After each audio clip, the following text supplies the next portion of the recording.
金化する大切なものを Protect my balls 僕が悪い So let's fighting Let's fighting love Let's fighting love Quest 64 is often regarded as one of the most infamous RPGs ever made. It was actually the first RPG ever released for the Nintendo 64, but unfortunately, in keeping with the old saying, being the first usually means being the worst, and that is most certainly true here. Now don't get me wrong, I am well aware that this game has a relatively large fan following, and to be honest, it was a modest hit when it first came out, though I mostly attribute that to the game's huge advertisement campaign. Still, with all that being said, this has got to be one of the most poorly thought out and poorly designed RPGs I have ever played in my life. Now, if you find that offensive, please allow me to defend myself here. To start with, the game barely has a story. Yeah, that's a good start in RPG without much of a story. But you probably wouldn't even be able to guess that it actually has much of a cohesive narrative unless you took the time to read the incredibly slow-moving text crawl during the opening demo, or read the instruction manual, perhaps. But other than that, I wasn't even aware of what I was doing for a majority of the game beyond just going places and killing rogue wizards.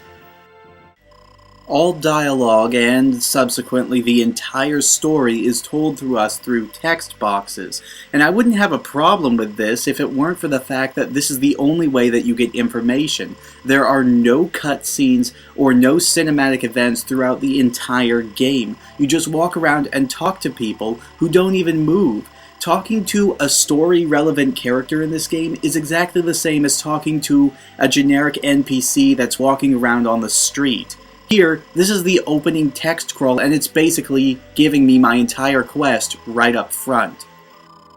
Anyway, to sum up this story in so many words, you play as Brian, a mage's apprentice who apparently lives in a Christian monastery even though he uses pagan powers, and you're basically trying to find your father, a master mage who went missing several months back while he was trying to recover a stolen book, the Elltale book, which, if used in conjunction with 4 mystical objects, each one representing one of the main elements, would unleash a 1,000-year-old demon named Mammon who would tear apart the universe. And so you are tasked with finding your father, finding the book, and if necessary, stopping Mammon. And along the way you recover the 4 elements, which are being held by 4 rogue mages trying to use the artifacts for their own evil purposes. Yes, that's right, people. This game's plot is pretty much as deep and original as the very first Final Fantasy games. The game doesn't even really have any recurring characters save for the character of Shannon, who appears at every single one of the main inns in the entire game. Her entire purpose, basically, is to just give you advice and point you in the direction that you're supposed to go, whether it be talk to a specific character or just name-drop a place that you should be heading. Now, credit where credit is due, the game is very good about pointing you in the direction you're supposed to go. Not once playing through this entire game did I ever get lost. The problem is, the game is so extraordinarily linear that you could do this on your own anyway without people telling you where you're supposed to go next. Nobody else joins your party in this game, and there are no other playable characters, so you're stuck playing as Brian throughout this entire game. And that can be really boring, considering that he is a totally silent protagonist. I gotta imagine it's extraordinarily lonely for the poor kid to be out on his own all the flippin' time. Lonely, so lonely, so lonely and sad, real alone. So, in essence, this game is all about a young man who ventures out into the world alone, armed with nothing but his weapon and some magical powers, in order to face insurmountable odds and discover a deep personal destiny, and to vanquish a gigantic demon, an evil that threatens the entirety of his world as he knows it. Where have I heard that before? Oh, but in all my ramblings against the story, I almost forgot to talk about the gameplay. Well, the game basically plays like any RPG, just moving from point A to point B and recovering the artifact that you need to move to the next area. There's really nothing special about it, but the game's magic and battle system is really the heart and soul of it, so we'll focus on that. As you battle enemies or find special spirits that are found throughout the world, you can level up one of the 4 elements, and you can allocate the points that you gain to each of the 4 elements as you see fit, in earth, fire, wind, and water.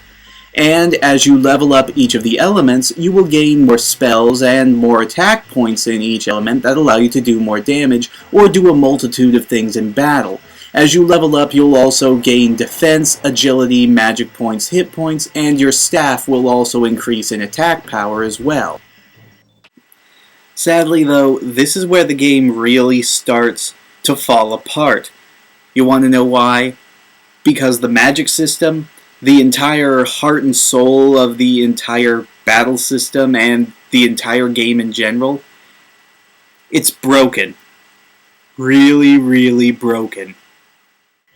When I first played the game, I discovered this because I tried to play it through in a balanced manner. That is to say, I tried leveling up all 4 elements equally. As it turns out, this was incredibly stupid, because not only does it mean you won't be able to level them all up to maximum by the end of the game unless you do some serious grinding, but it also means that your spells will always be behind the curve, and the only attack you really have worth a damn will be your staff. It's not even worth trying to level them up separately just for the non-attack spells, because there are only 2 of those types of spells that are actually worth anything in this game, and I'll get into that a little later.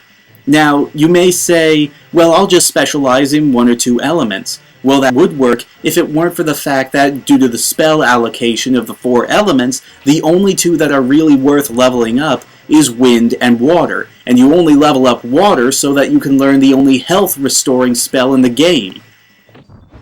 Now, the reason why the non-attack spells are so useless is primarily due to the way the battle system is set up. You get 1 action per turn, that is to say throwing 1 spell or using 1 item, and then it shifts to the enemy.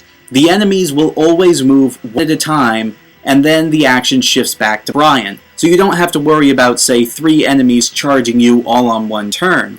But in here lies the main flaw.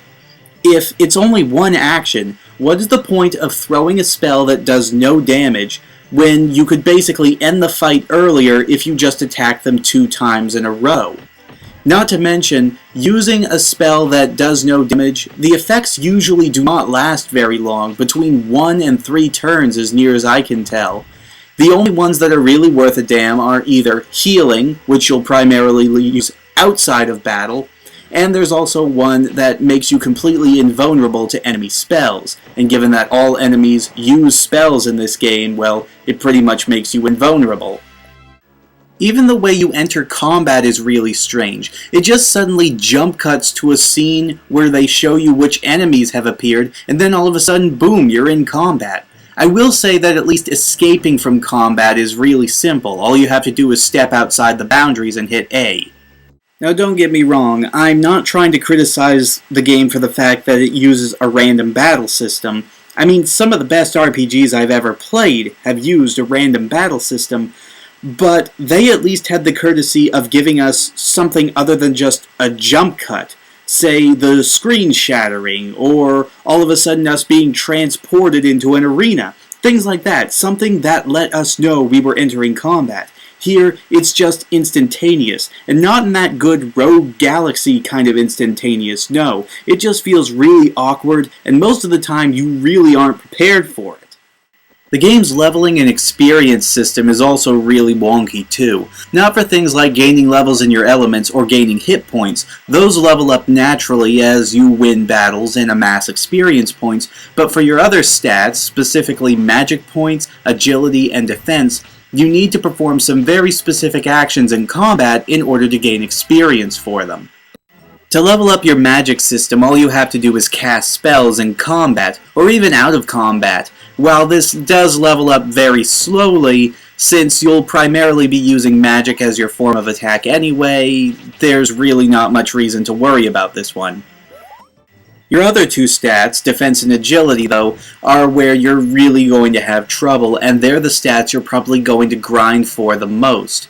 You see, in order to gain agility, you have to dodge enemy spells, which is sometimes impossible, and for defense, you have to let yourself be hit by enemy spells.